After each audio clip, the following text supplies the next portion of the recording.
ele ai se tofi le langi o latou o e fai fofo whaatau laitu e ino sia i ova te lo le fa metala whaalinga no mta upo iwa whamai o e woti ele to ye se ita ele to ye se alofa ele to ofo i latou i le mea iai ale o fa lo ko e langa Mexico inga wole vanga mali la le mal fa langa fango la le mal fa langa fango Jarebi tu o me fiti se e alu i fiti fai au e te au ina le kalesia ia o onga se ba ia o vai fiti i te o to e fo yatu fa fo yatu le tu yatu ele le pe ana oi ale anga le fo yatu lo to lua ba fo yatu i sia fana le nati ele fa yatu se fa ai unga le kalesia ma o fe feo i o to finga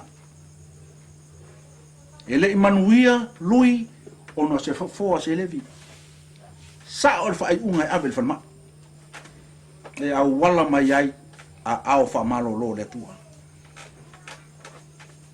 tato talo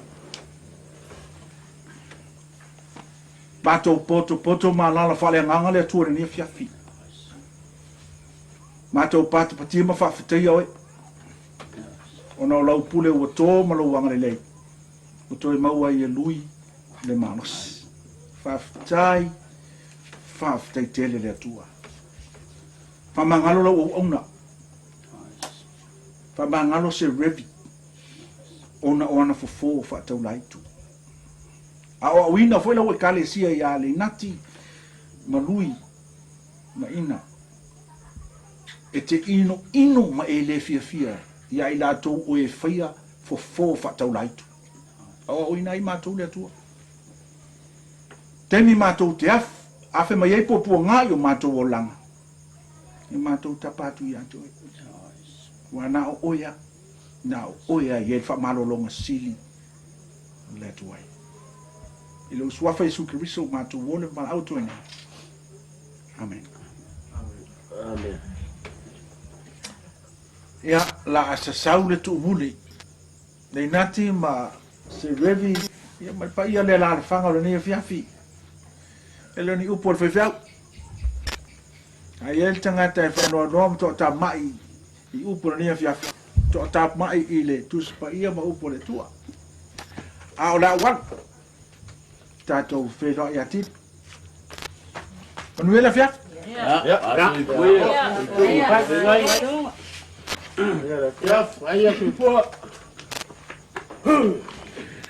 Ja. Pawan mele wo mai ya. Mo ka wonga liulok. E lo ngai le pe au. O lo ko o ruwa le e roku o ye kia. Ila fofo le ila wai le fakfa. Oh. Ya le wo sau tai mai. Lo faso le sko yo na se. Ko ka lo faso le ya oi. Kira ka oi. O le kadi ya le liulok. O sa onga.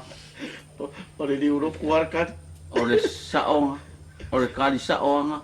Ai ala nga o fa ma fa ke libo. Ma o ke le nga ko pio ki o fo.